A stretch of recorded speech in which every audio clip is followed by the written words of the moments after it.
അല്ല ഒരു ബൈക്കില്ലേ സാധാരണ സ്റ്റാർട്ട് ആക്കുന്ന പറഞ്ഞാൽ നമ്മൾ ഒരു താക്കോലിട്ടിട്ട് കിക്കർ അടിച്ച് സ്റ്റാർട്ട് ആക്കണേ. ഇതിലൊന്നും താക്കോലിട്ടിട്ട് നമ്മൾ കിക്കർ അടിക്കാണ്ട് തന്നെ കിക്കർ അല്ലെങ്കിൽ സെൽഫ് അടിച്ചിട്ടാണ് നമ്മൾ സ്റ്റാർട്ട് ആക്കണത്. ഇത് കൂടാണ്ട് നമ്മൾ താക്കോലിട്ടിട്ട് നമ്മൾ വീല് ഒന്ന് തിരിച്ച് സ്റ്റാർട്ട് ആക്കുന്ന പുതിയ ഒരു ടെക്നിക്കാണിത്. അപ്പോൾ ആ ടെക്നിക്ക് എന്ന് പറഞ്ഞാൽ നമുക്ക് ഈ 4 ഗിയറല്ലേ ബൈക്കിനെ. അപ്പോൾ ഈ 4 ഗിയർ വന്നിട്ട് നമുക്ക് ഇടണം. 4 ഗിയർ ഇട്ട് വയ്ക്കാം. ഇട്ടിട്ട് ഈ ബാക്ക് വീല് കറക്കി കഴിഞ്ഞാൽ നമുക്ക് സ്റ്റാർട്ടാകും. അത് എങ്ങനെയാണ് ഞാൻ കാണിച്ചു തരാം. നമ്മളിപ്പോൾ വണ്ടി ന്യൂട്രലായിരിക്കണം. ഇപ്പോൾ നമ്മൾ 4 ഗിയറും ഇതാണ്. 1 1 2 3 4 4 ഗിയർ നമ്മളിപ്പോൾ ഇട്ടിട്ടാണ്. അതായത് 4 ഗിയർ ഇട്ടുണ്ട് വണ്ടി. ഇപ്പുറം വണ്ടി സ്റ്റാർട്ടാക്കാൻ കാണിച്ചു.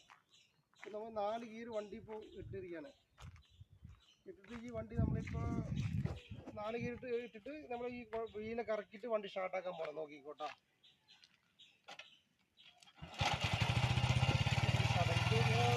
ആൾക്കാർക്ക് അറിയാം, ചിലവർക്കൊക്കെ അറിയാട്ടോ. സംഭവം അറിയാത്തവർക്ക് ഇത് ഞാൻ പറഞ്ഞു കൊടുക്കാൻ മാത്രം കേട്ടോ. ആരും ഇതേപോലെ വേറെ നമുക്ക് അറിയാതെ ഇത് വണ്ടി സ്റ്റാർട്ടായി കഴിഞ്ഞാൽ പിന്നെ നമുക്ക് ന്യൂട്രാക്കണം വണ്ടി. വണ്ടി കടന്ന് ഇങ്ങനെ തീയത്ത് കിടന്ന് കറങ്ങും. അപ്പോൾ അത് ന്യൂട്രാക്കി തരണം. Okay okay.